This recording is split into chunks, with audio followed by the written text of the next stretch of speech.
Well, first of all, thank you guys so much for being here today. I really appreciate that. This is just a wonderful feeling, and I really appreciate everyone being here. So, this is measuring perceptions of creativity through collaborative experience. And before I get any further into it, I do want to thank the University of Wisconsin-Eau Claire staff and helpers, because they quite literally made this presentation happening right here possible, because I did miss the one that was scheduled on Thursday.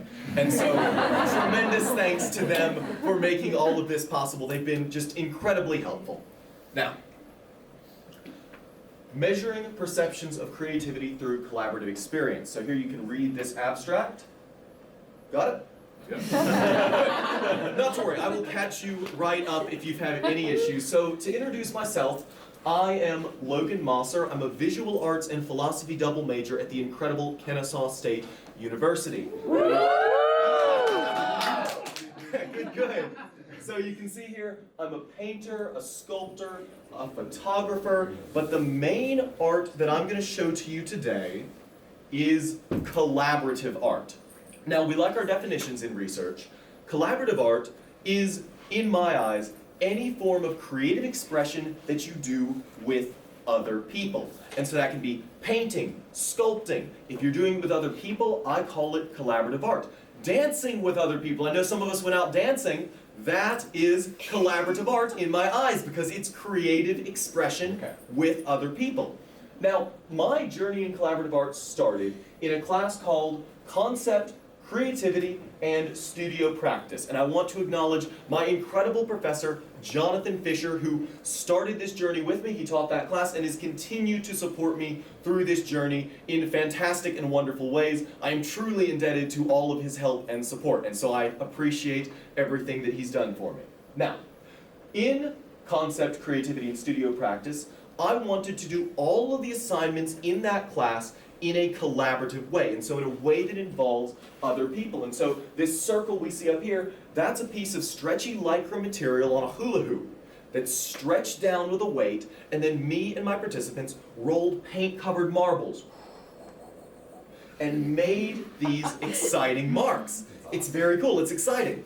This one right here, these are boxes covered in fabric, but before they were folded boxes, they were flattened out, and we skated over them with roller skates, roller blades, skateboards, scooters covered in paint to make cool marks. And then we folded them up and turned it into a sculpture. This one over here was done with other artists, where I made one part of the heart, they made the other part of the heart. We called it Dubious Valentine. But the main piece that I want to talk about today, or the main lineage of pieces, is this one in the middle. This is called Lascaux 3. Now, some of you may be familiar with the caves in Lascaux, France, where age after age after age of people came and made cave paintings in these caves. Now, we discovered these cave paintings. We're like, wow, that's really cool. But so many people were going in and looking at them that we had to build a mock Lascaux, Lascaux 2, where we could go and look at these pretend cave paintings that look just like the original, so we didn't ruin the original. And there we get the name Lascaux 3, where I put a bunch of sheets up in my dorm. Nobody tell KSU housing, right? I see the Instagram film right there. I might be caught. I might be caught now. That's okay. I'm not there anymore. It's all good. I put these sheets up with tarps behind them, and we painted all of these sheets on the walls to make our own cave paintings over the course of 4 nights. And from there, my collaborative art journey exploded. Collaborative sculptures, painting doors, collaborative photography, all sorts of collaborative pieces. I've been doing these collaborative artworks for 3 years now, and I've had an absolutely incredible time doing them. Now, along the way, I've had some influences, and the two I want to share with you are Alan Capro and Dr. Rita Irwin. Now, Alan Capro was a painter and performance artist. And so what he'd do is he'd have all these different people together in a space, and they would go and do a laundry list of absurd things. And so they would build a mountain of tires and slide down it. They would wrap a friend up in tinfoil and leave them in the subway station. It's crazy, and it was absurdity and craziness just for the sake of absurdity and craziness, because it's important for us grown people to remember how to play and how to have fun. Now, Dr. Rita Irwin is a scholar in the field of artography. Now, artography is connected with how do we do legitimate research in the field of visual arts. A word like creativity has boundless meanings. It means something different to every single person who hears it. And so artography, in ridiculously short terms, is how we explore the world of art in a research method structured way. And you're going to see that in the way that I've structured my research. Now, on the topic of research, what am I researching in collaborative art? Now you see in progress pictures of these collaborations. There's with the Doors, there's Lascaux 3. I could see that my participants were getting some impact out of this collaborative art. I've had friends come to collaboration after collaboration. I saw them get bolder, more creative, but I didn't know what they were getting. And that was my research question. Is it possible for me to investigate and find out what my participants are gaining from collaborative art? Behold, Lascaux Infinite. Thank you. I'm quite tickled by the name I've come up with. So, but anyways, the reason I call it Lascaux Infinite actually has a reason. It's not just because it's boundless and awesome. It's because I needed a collaboration that I could do over and over and over again so that I didn't have to reinvent the wheel every time I ran this research. Now, I have an acknowledgement here. Thank you so much to my incredible partner and friends who gave me their garage for the semester to do this space. Absolutely incredible. I am profoundly grateful to them. They gave me this whole huge space. This is 400 square feet of painting space. Artists are envious of my studio space, and it is all thanks to them. And so a big thanks to my partner and friends who let me use that. Now, in this space, we can see it is all the way covered on the walls with tarps and then sheets to paint on, just like Lascaux 3. Now, this is only half the room. And so the paintings go along the wall outside of the frame. We also have, you see here, a couch and 2 chairs from Goodwill Furniture section covered with tarps and sheets as well. And so all of this over 400 feet of painting area. That's not counting the floors, the ceiling, that's just the space that we have to paint. It was magnificent. Now, this was my cookie cutter collaboration. I can take the sheets down, put them back up, run it again. My research was a survey that asked participants these 4 questions. How creative are you as a person? To what degree can one become more or less creative? Can creativity be taught and cultivated? How do you prioritize creativity as a part of yourself? How useful is creativity in day-to-day life? And I had them answer this on a 1 being the most negative and a 10 being the most positive response to these questions. And so if they feel exceptionally creative, they put a 10. If they feel that they could not be creative in any way, they put a 1. Does that make sense? Excellent. And I would send this survey to my participants before and after the collaboration. And before the collaboration, they would not be able to enter. It's their ticket in the door unless they completed that survey. And after the collaboration, I would hound them ruthlessly to get my surveys back, which is much easier said than done. Now, before we dive into the data, I want to show you some of the incredible art pieces that we did in Lascaux Infinite. And I want to acknowledge all of my incredible participants. A huge thank you to them. They were absolutely fantastic, and I think you'll agree the art that they created is absolutely beautiful. And I color-coded all of these different collaborations so that I could keep them straight in my head. You'll see, and we can go back to these later, I'm going to go through them a little quickly. The nuance, the intricacy in these works of art, they happened organically. Layers coming on top of each other, people painting over other people's things, these forms emerging that were not intended. The beauty for me in collaborative art is that it creates something that no one artist could create. And yes, an artist could copy this, but I don't believe that all this intricacy brought by all these different participants could be emulated by any one artist. That's what I think the magic of collaborative art is, and that is where I think its incredible value lies. So, those are, to be clear, just my top 8 of the tons. I think it's like, what, whatever 4 times 9 is if we have any math people in the room. That's how many collaborative artworks we got out of this cycle. But I actually have a real quick treat for y'all. I want to show you a time lapse of what this event looks like.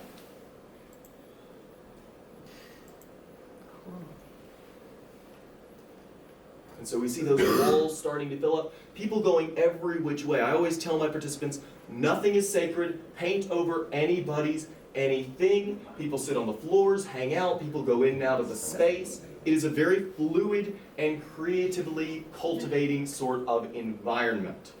Now, let's get back to the presentation.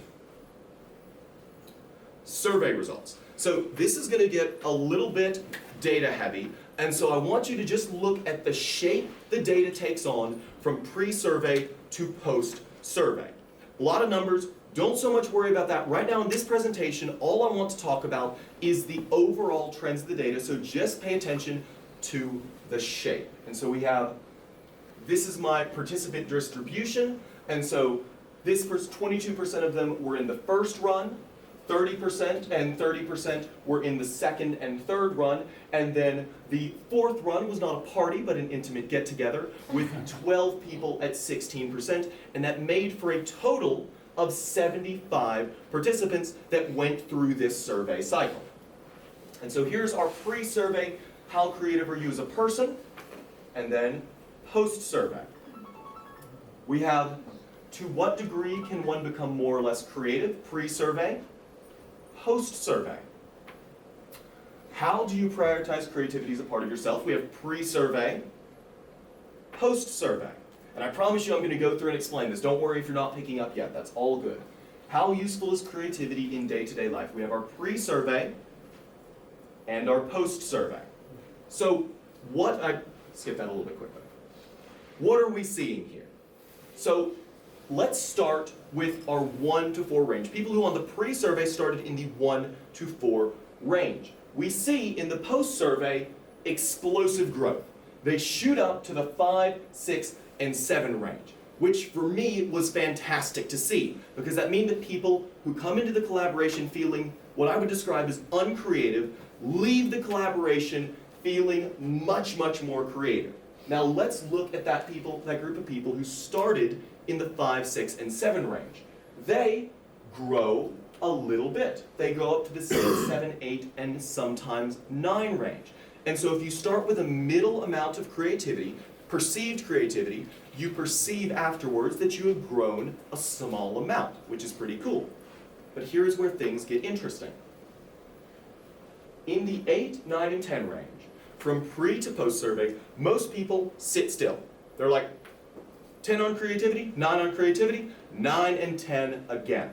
But there is a small but noticeable number in each survey that actually move down. And so we've got low perceptions of creativity have this explosive growth. Mid-level perceptions have a small amount of growth, but what's happening with high perceptions of creativity? Now, I think there are 2 possibilities, but I warn you, we're moving into the realm of future research. This is what I will be looking into in my future exploration in this realm. Could it be that my collaborative art events actually wither people's creativity who come in high and mighty on it, come in strong with, I am very creative? Well, that doesn't seem right to me.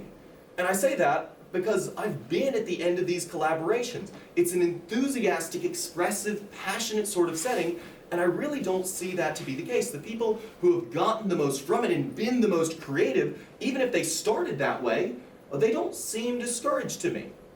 But nonetheless, the data doesn't lie, and so I think it's possible that these people, after they've answered a 10 on this scale, they enjoy this collaborative space, and they come out of it having their ceiling of creativity raised. They come out thinking, oh my gosh, well I am creative, but look at how much more there is to learn. Those are my possible predictions, but stay tuned and we will find out in the future.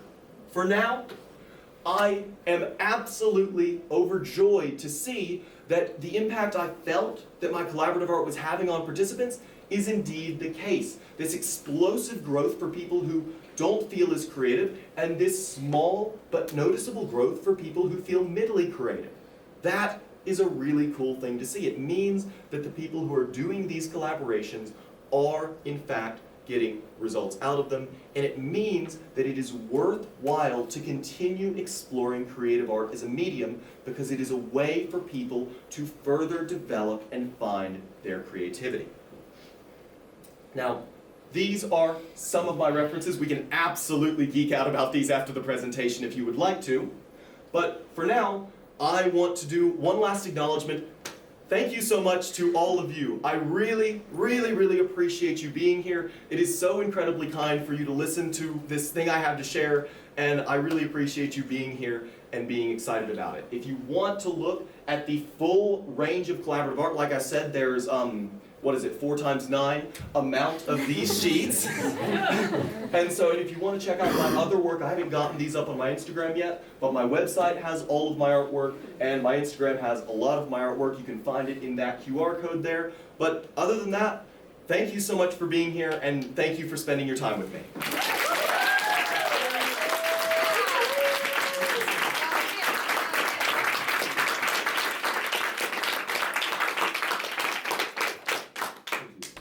Any questions?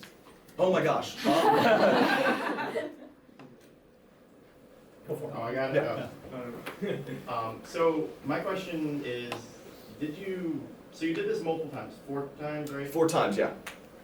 Was there any variance in like the different types of paint or different colors of paint each time? Yes, so like I said, I wanted to make a cookie cutter one, so I didn't have to reinvent the wheel each time.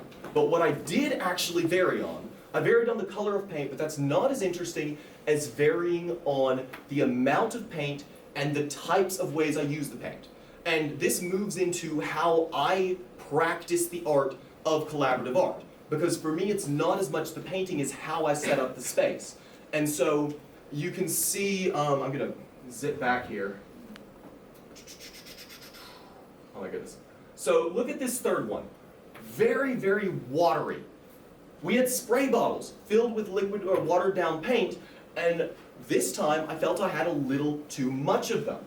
And so we have these very wet, fluid structures. And so for the next piece, I took out some of the spray bottles. And so we see, look at these forms here. We have these forms that didn't necessarily get washed away. And so that's the type of variance that me as the collaborative coordinator, I'm looking to put into the art. And I don't think that that sort of variance has a lot of impact on the data, but it very much has a pivotal impact on the type of artwork that's produced. Awesome question, thank you. I'll just go ahead and, yeah. Do you think that the drop in creativity from the higher numbers down is more caused because they don't have a high ability to use paint as a creative outlet instead of creativity itself? Now, that is a good question, because this kind of moves into the realm of artography. We're trying to measure people's perceptions of creativity, but we're very much measuring their perceptions of creativity based on a painting experience. And so, does that mean for future research I need to do some of my sculptural collaborations? Maybe. And that's something actually that I'd be really excited to find out. I mean, this is an ongoing thing, and that's a very valid concern with this research, is that it may need to be an addition to the already long abstract, perceptions of painting creativity as opposed to perceptions of creativity at large. And so that's an awesome question and something I look to investigate further. Thank you. Yeah. Go ahead. Question. From what majors did you see most of your participants come from? So this is a cool question. A lot of them are band people. Because first I was a band kid before I was an art major or philosophy major, and I'm still a band kid and it's awesome. Go Marching Owls, whoop whoop, Mo.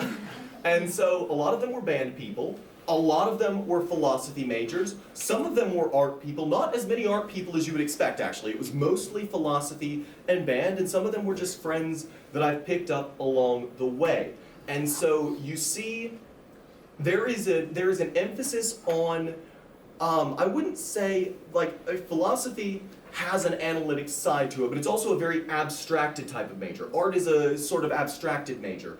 And so I would be interested to have a representation, a more diverse range of majors in my future collaborations, because that could have an impact too. Awesome question, thank you. I'll get some from the back of theirs. Yeah, go ahead. Yeah, so I think that a follow-up survey would be really interesting to see, because something like the fourth question where you ask how important is creativity in day-to-day life, well, the people who took the survey maybe like the day after they went to the event, they might say it's really important. But if they haven't been to a collaborative art experience in 6 months, they might, revert back to what their original That answer was. is very interesting. Yeah, I wonder if exactly that might be the case. I mean, what amount of time does this kind of experience bump your creativity? Is creativity like a fixed, like, oh, you got it, you're there? Or is it something that inflates and deflates? That's an awesome question, and one that I truly don't know the answer to. And please keep me honest on time here. I really don't know where we are. You're the last speaker. Oh, cool. Okay, thank you so much. Well, if any of you need to leave, go ahead and step out. This Okay. is the boss. There we go. Yes, please. I wonder if the wild card here isn't collaboration, because the effect of collaboration might induce a greater sense of creativity for people who identify as low creative to begin with, but it might have an opposite effect on people who identify as creative as an individual, right? So Yes. does that make sense? Well, yes, so something I found in doing collaborative art that's exactly in this vein is that I told you all before, I usually am doing collaborations with people who are not traditionally trained artists such as myself. I have the belief that everyone is an artist, everyone uses creative expression in their life, but the people I collaborate with most often are not trained artists in the way that I'm going to art classes actively. Now, I found that when I collaborate with people who are trained artists like myself, and this is part of the reason I've tried to do collaborations, is to combat this mentality in myself, us art majors feel a lot of pressure about the work that we're producing. A lot of, oh my gosh, it's got to be good, it's got to finish, it's got to look fantastic. And so I very much wonder if that could be part of why those people shift down, because they consider themselves art majors and they see something like this, which this art isn't for everybody's tastes. It's for my tastes, absolutely, and it's for a lot of people's tastes, but yeah, it could be that they see this and they're like, well, this was more of a process, but not as much an end result. And so I think that's a very intriguing point, and yeah, something I would like to look further into, which I feel like is all my answer to all of these. Yeah, thank you. Yes? So you touched on it really briefly about how in this space it's perfectly okay to cover something else up that's already there, or add on to it or whatever. Yeah. Do you find that it could be possible, I'm not in this world at all, so I No, just it's all don't know. good, yeah. Is it possible that having that ability, somebody could put something on a canvas and love it, walk away and come back and it's something completely different and think, mine was really great, but this is even better, so maybe I'm not the best. That kind of dynamic. Yeah. I'm really glad to be presenting. I think this is the point of this conference, is y'all have given me so many new, different ideas of what this might be. Yeah, there are actually a few times in class, a lot of times what you described happens, where people are like, oh, very cool, somebody did a thing to my thing. But even though I say, hey, nothing's sacred, to be clear, my participants get tired of hearing all that. But yeah, people will be like, oh, well, darn, I did a tree, and now my tree's turned into a pigeon, which is, cool, but it's not what I planned for. And so that is a very possible avenue that it's, the trouble with researching creativity is it is very much divergent. And so you have to kind of pin down, what am I going to focus on for this semester-long stint? What am I going to look into here? And that leaves a whole ton of doors unopened, but they're equally exciting doors. And so yeah, that is a very valid point, and one that I hope one day to look into. Yeah. I'm a little curious about the atmosphere in the garage. Like, was there music playing? Was there beer? Was there?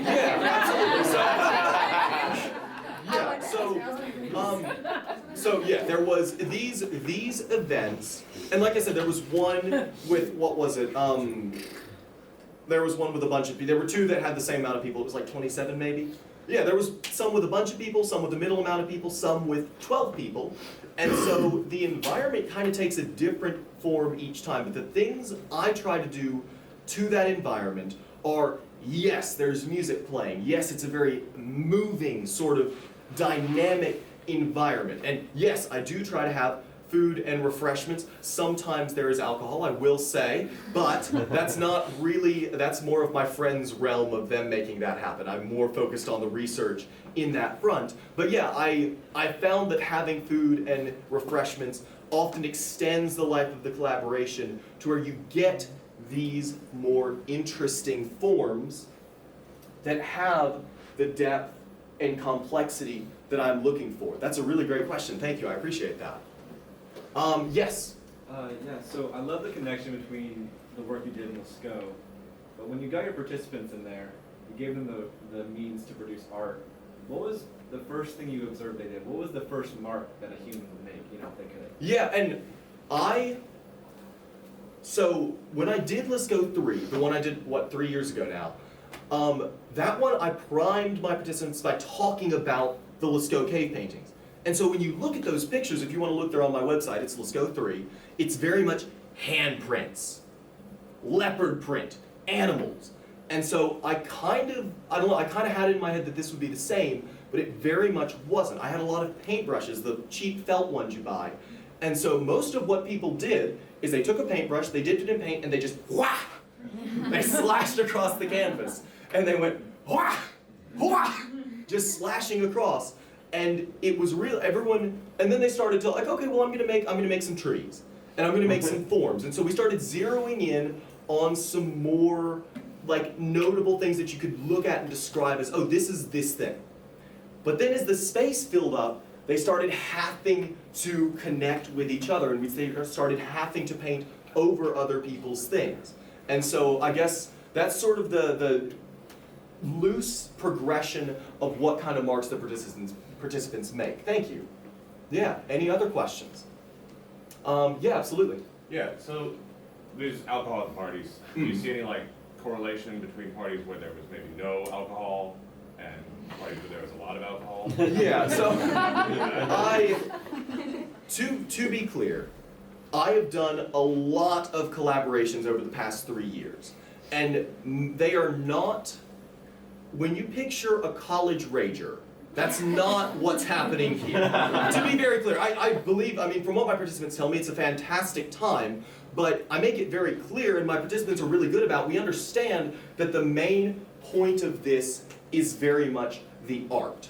And so all of these events were relatively in the same vein, but as seeing my other collaborations take form, I don't think that that really is that big of a detail in the data, though that said, as I've continued to say, that is something to explore further and absolutely a point of inquiry. I appreciate the question. Thank you.